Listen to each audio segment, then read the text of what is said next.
হ্যাঁ দর্শক, ঠিক এভাবেই সূর্যকুমার যাদব উসমান তারিক অ্যাকশনে বোলিং করছিলেন, যাতে ভারতীয় ব্যাটসম্যানরা উসমান তারিককে ভালোভাবে ফেস করতে পারে, এবং সেটা ফেস করছিলেন অভিষেক শর্মা।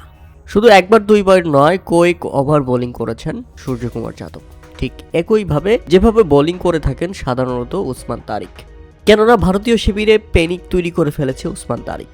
উসমান তারিককে নিয়ে এখন পুরো বিশ্ব আতঙ্কে, কেননা এই বোলার বোলিং করতে গিয়ে হুট করে থেমে যান এবং আবার হুট করেই আকস্মিক ডেলিভারি করেন, যেটা ব্যাটসম্যানদের জন্য বড় হুমকি হয়ে দাঁড়িয়েছে। আর এটা নিয়ে ব্যাপকভাবে আতঙ্ক তৈরি করেছে ভারতীয় শিবিরে। উসমান তারিককে নিয়ে যে হাইপ তৈরি হয়েছে, এটা পাকিস্তানের জন্য আরেকটা মনস্তান্ত্রিক বিষয়, কিংবা মনস্তান্ত্রিক বিজয়ও বলতে পারেন আপনি। এখানে মূলত কিছুটা জিতে গেছে বা এগিয়ে গেছে পাকিস্তান। এখন কেউ আবার বাবর আজম বা অন্য কাউকে নিয়ে কথা বলছে এমনটা নয়, সবাই শুধু উসমান তারিককে নিয়েই কথা বলছে, যে পাকিস্তানের হয়ে দুই একটা ম্যাচ খেলেছে মাত্র। কিন্তু চিন্তা করুন, ভারতীয় শিবিরে তাকে নিয়ে কি পরিমাণ প্যানিক তৈরি হয়েছে।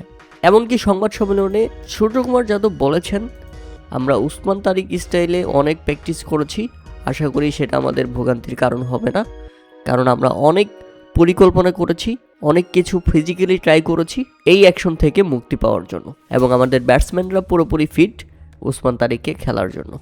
প্রিয় দর্শক, উসমান তারিককে নিয়ে ভারতের এই প্যানিক বা তালবাহনা, সেটা আপনারা কিভাবে দেখছেন তা অবশ্যই আমাদের কমেন্ট করে জানাবেন।